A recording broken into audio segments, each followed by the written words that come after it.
A fuel cell as the main power for a car sounds a bit like science fiction to the most of us, but Hyundai already has more than 500 cars inside of Europe on the roads today, and the numbers are still increasing. They deliver their hydrogen cars into 15 countries only in Europe. Now they're presenting the next generation. This car is called Nexo. It's a hydrogen car. It will be at the market soon, and what it makes so special and what it offers, let's find out now.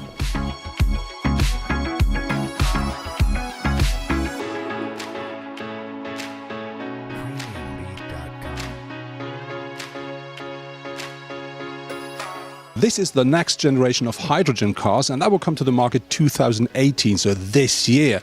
But that car offers a range, they say, more than 500 kilometers, but I'm not quite sure regarding to how many fuel stations and all this stuff. So I'm together here with Frank Meyer. He's the head of mobility and eco cars at Hyundai Europe. Frank, just a question. Is this a car for day-to-day driving? Definitely. With the expansion of the German network of hydrogen stations, it will be very easy to use because you don't longer need a lot of range, but you have sufficient amount of fuel stations that will help you to, in a couple of minutes, about 5 to 6 minutes, to refuel to the maximum charge of such a car. And when we talk about that car and Hyundai's, let's say, step forward into that kind of technology, what does Hyundai plan to make it happen that we will find more of those cars on the roads? Yeah. So first of all, we are very proud that we have big ambitions when it comes to eco cars in general. We launched 2 years ago the Hyundai Ioniq with 3 different powertrains: plug-in hybrid, hybrid electric. This year we are also launching next to this Nexo Arcona EV, giving a very wide array of vehicles that will fulfill the requirements for each different country or segment in the market. So we'll keep on doing like we did also the last couple of years, working with mobility providers, working with markets to see what is possible to deploy vehicles. And when we're talking about we want to see more of them, are there any ideas about, let's say, fleets or some people who really have a special need for it? Yeah, absolutely. One of the things that we did in the last couple of years, besides our own project in Amsterdam with our Hyundai Ioniq car sharing, we worked together with 2 of the biggest hydrogen producers in Europe. One is Air Liquide in Paris, where we help them with supplying 75 fuel cell vehicles as taxi service, which is quite unique because a lot of people who get into those taxis have the availability to see how it really works. And another one is here in Germany with the gas company Linde. We started in 2016, or they started in 2016, a car sharing program in Munich, and also there is the possibility for a lot of people who live in Munich to experience firsthand how a hydrogen car drives. So as we see, this is future technology, maybe not for tomorrow, but maybe the day after tomorrow. And I'm very interested to see how many of those cars we will see in the near future on German roads.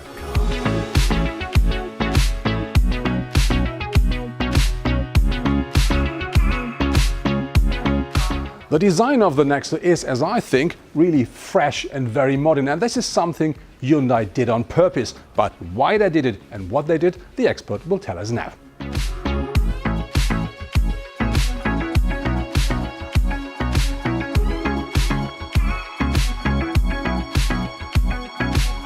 Today I'll be showing you the new Hyundai Nexo. This is what we call our future utility vehicle. And when we say future, we don't just mean future technology in the powertrain, because this is our hydrogen vehicle. We also mean future in terms of styling.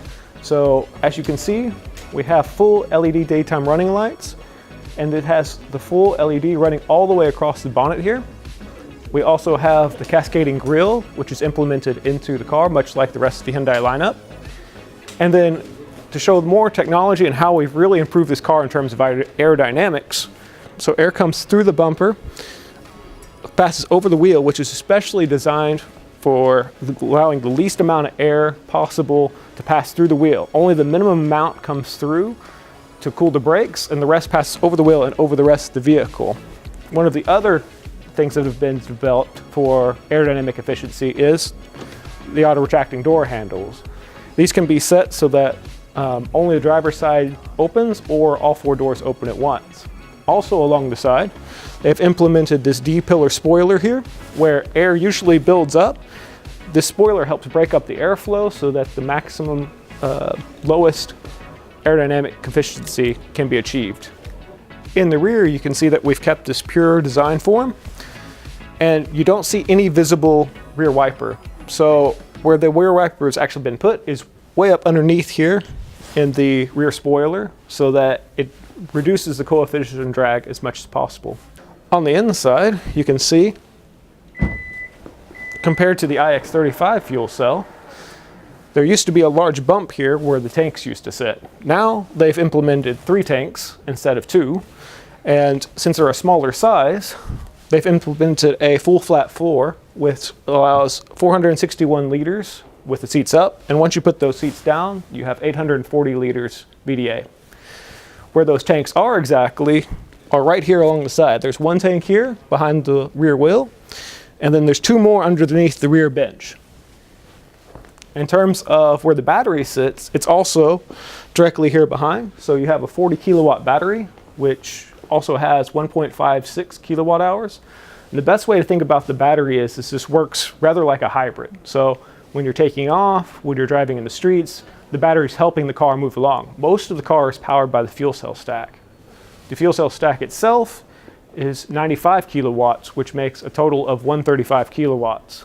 The motor that powers the wheels is able to handle 120. So typically you would think, okay, that's 15 extra. Where does that go? That 15 extra is for the headlights, for the rear tail lights, for all of the systems on the inside, and then also gives a bit of a bandwidth for when you do cold starts. Here on the interior of the Nexo, you see we've implemented a 7-inch LCD cluster. So this is where it shows all of your speed information, your fuel consumption, and so on. And for navigation, we've implemented a 12.3-inch navigation screen. So this also acts as where our radio is housed, where air conditioning units, information about the fuel cell stack and how the consumption is performing is all housed in there. In terms of the center console, we've implemented the shift-by-wire, which we already have in the Ioniq EV. But you can see that it's opened up a space here. So where you have wireless charging and USB ports, or just storage for a purse perhaps. Also, on the interior, we have what we can show as blind view monitor. So this system is a camera that's implemented into the rear view mirror. Every time you turn, you can see what the rear view mirror sees. This is combined together with blind spot detection, so you have 2 systems which are constantly protecting you when you switch lanes on the highway. Speaking of driving on the highway, this car has lane following assist, which is an advanced form of lane keeping assist. Lane keeping assist watches only 1 lane while you're driving on the highway, which constantly is correcting while you're driving. Lane following assist watches both lanes on the highway, which keeps the exact center of the road at all times. And this starts from 0 kilometers per hour up to the top speed of the vehicle at 179 kilometers per hour.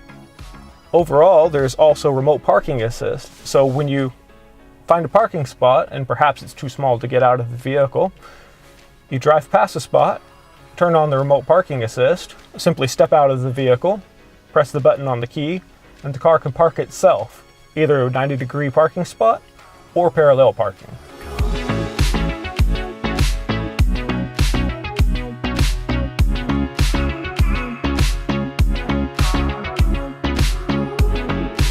The Hyundai Nexo is at the moment, I would say, more technology package than a day-to-day car. But very important is you can drive the car daily, and the grid of power supplies for hydrogen cars is growing daily. Very important is the Nexo is not only emission-free, it also reduces the amount of fine dust pollution that 2 diesel cars would put in the air while driving the same distance. And what I really like with the car is the design of the car really is a bit futuristic, but it will still fit already today in our traffic.